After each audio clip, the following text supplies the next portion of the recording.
Hey guys, Hi. welcome to Pitch Slapped.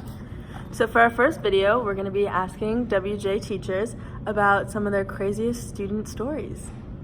It's gonna be interesting, I think.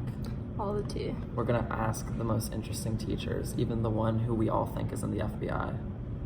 Yeah, so Yeah. stay You tuned. know who it is. So, the most recent crazy story involving students and myself would be last year during the senior class portrait, which I take every year. It's kind of a pain. You have to gather the entire senior class into a tiny little room. Well, it seems like a tiny room, but it's the gym. And I sit in there and tell all the students where to sit, how to pose, and hopefully not make any obscene gestures. If I can do that, I feel really good about myself. I was feeling really good about myself. I had just taken the senior class photo, and I thought I could do anything. I thought I could conquer the world. And out of the corner of my eye, I saw a fight break out.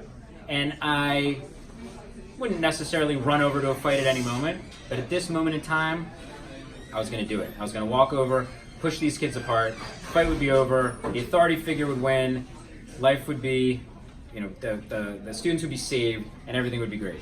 I walk over there, and nobody even pays attention to me. I'm trying to push away the kid that I knew, and I'm completely ignored by both of them. Like, I don't even exist. And at that point, I realized I had made a slight error, and that probably something was going to be bad happening to me.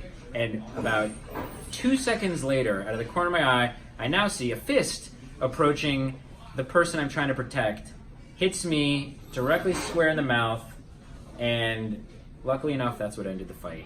A bloody Mr. Kempner ended up being what broke up the fight between two knuckleheads, which I can't really remember what it was about, something about money. Both kids seemed slightly remorseful at the time, but I don't even know if that was what was on my mind as I rattled off a litany of curse words, knowing that I made my mistake, but I saved the day anyway.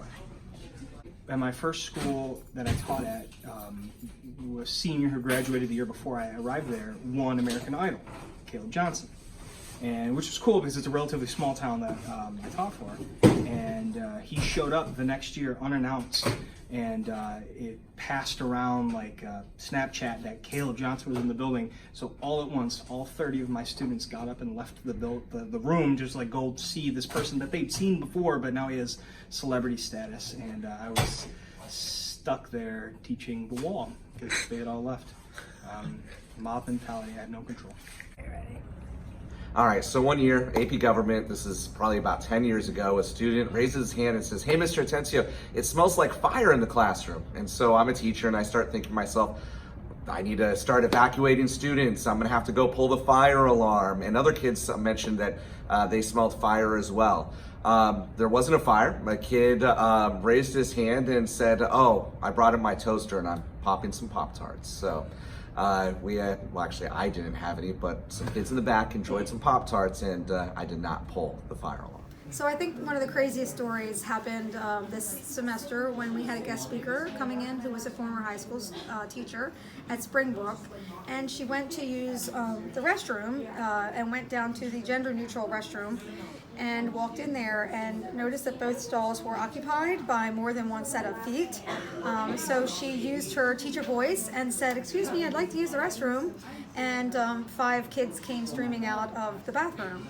And then she was able to use the restroom. Alright guys, thanks for watching. Hope you enjoyed those crazy stories. So crazy. Pretty crazy.